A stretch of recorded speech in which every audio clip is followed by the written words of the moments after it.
कलाम। ख्वाजा साहिब के कलाम का अध्ययन करते समय कुछ मुख्य बातें सामने रखनी आवश्यक हैं।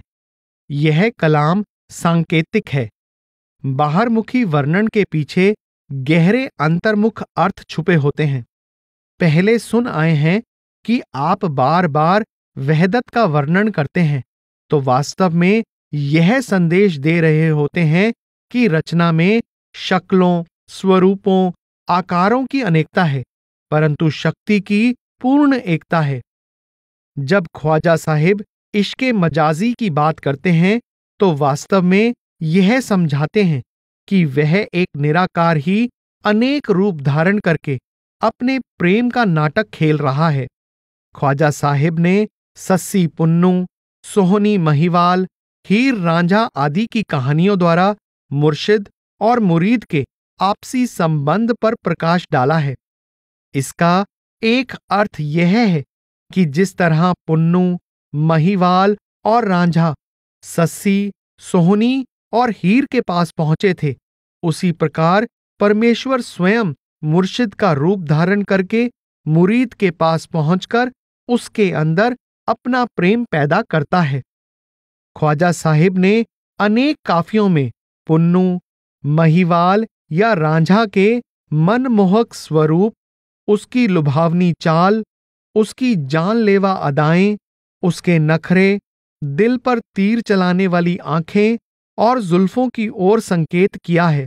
ये सारे वर्णन इस भाव के सूचक हैं कि मुरीद के हृदय में पहले मुर्शिद के देह स्वरूप का प्रेम पैदा होता है, फिर उसके अंदर उसके उपदेशानुसार इबादत करने की रुचि पैदा होती है।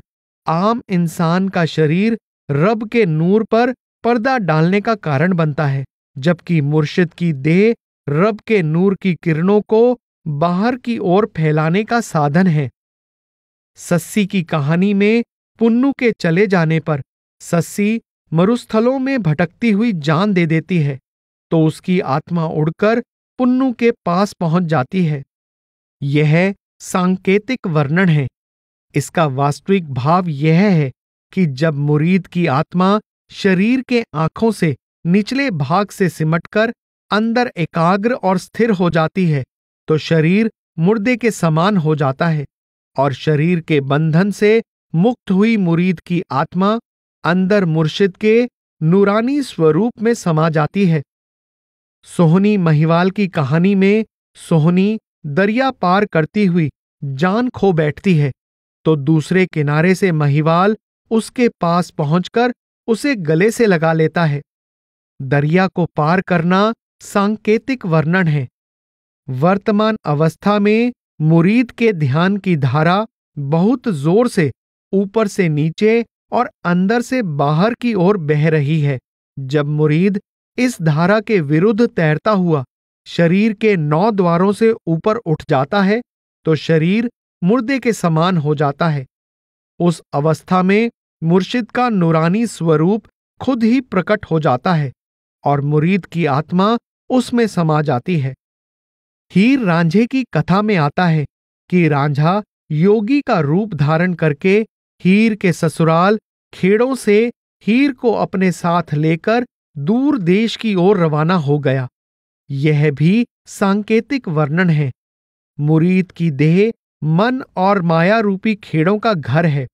जब मुरीद मुर्शिद की समझाई युक्ति के अनुसार ध्यान अंदर एकाग्र करके अंतर में मुर्शिद के नूरानी स्वरूप से मिलाप कर लेता है, तो वह स्वरूप उसे अपने साथ लेकर मकामे हक या सतलोक रूपी दूर देश की ओर रवाना हो जाता है। कामिल दरवेशों का कलाम विस्मादी रूहानी रमजों से भरपूर होता है। जितनी परतें खोलते हैं, उतनी और परतें सामने आती जाती हैं। यह कलाम वह अथाह सागर है जिसमें जितनी अधिक गहरी डुबकी लगाते हैं, रूहानी अर्थों के उतने अधिक हीरे पन्ने हासिल होते हैं। इस कलाम को मात्र कथा कहानियों के रूप में पढ़ने या सुनने से न केवल इसे समझना कठिन हो जाता है, बल्कि कई प्रकार के प्रश्न और संशय भी पैदा हो जाते हैं। जितना अधिक इस कलाम के अंतर्मुख रूहानी भावों में नीचे उतरते जाते हैं, यह कलाम उतना अधिक ज्ञान और आनंद के प्रकाश से भरा प्रतीत होता है।